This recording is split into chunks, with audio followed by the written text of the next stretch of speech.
Hi, my name is Zach Strucheski. I'm a medical application engineer at Materialise. Today, I'll be showing you how to create a 3D skull model from a CT scan, create a heat map of the skull thickness, and measure the thickness locally, and finally, how to export the skull with color mapping applied to the surface to be used in multicolor printing, such as with 3MF or OBJ files, and a corresponding multicolor printer. Keep in mind, this thickness analysis can be applied to any 3D anatomy that can be segmented.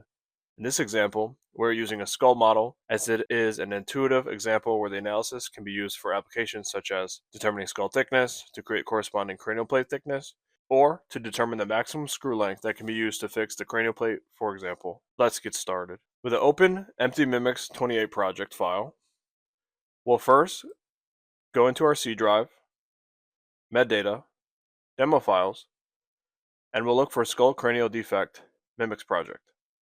We can drag and drop the project to open it.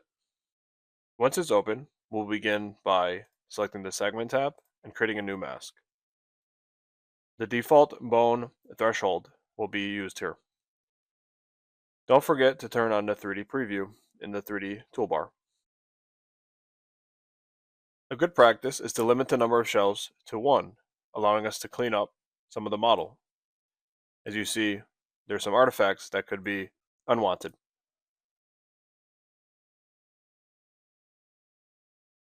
Next, click once on the mask to rename it to skull. From here, we'll use the Calculate Part tool to calculate a 3D mesh from the 2D mask.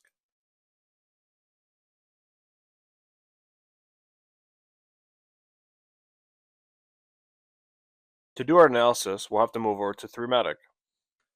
We'll Control-C to copy to the clipboard, and we can paste in an empty 3-matic file. We'll change our view to the front view, which will allow us to then use our trim tool within the Finish menu to now cut off the contralateral side of the skull.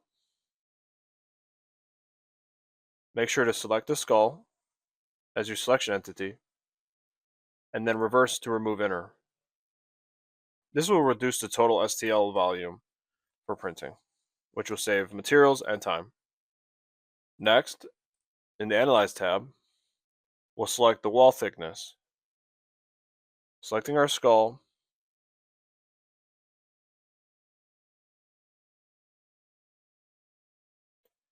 we can quickly estimate using our toolbar in the work area to get our maximum wall thickness. Since most parts are close to about 10 millimeters, we can keep this at 10. Go ahead and hit apply. We can now use measure analysis locally to look at specific values around the area. Notice if an area is above 10, it'll show as only 10. We can then select segmentation, selecting our skull, selecting the analysis within the analysis list, and notice the segmentations are now more discretized, meaning each color represents a certain range.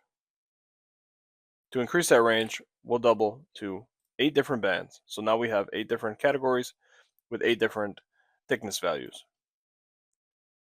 When we hit apply, you'll notice these values become actual surfaces with each range.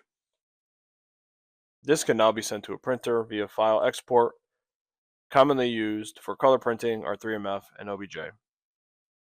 Thanks for listening, and don't forget to like and subscribe. Thanks.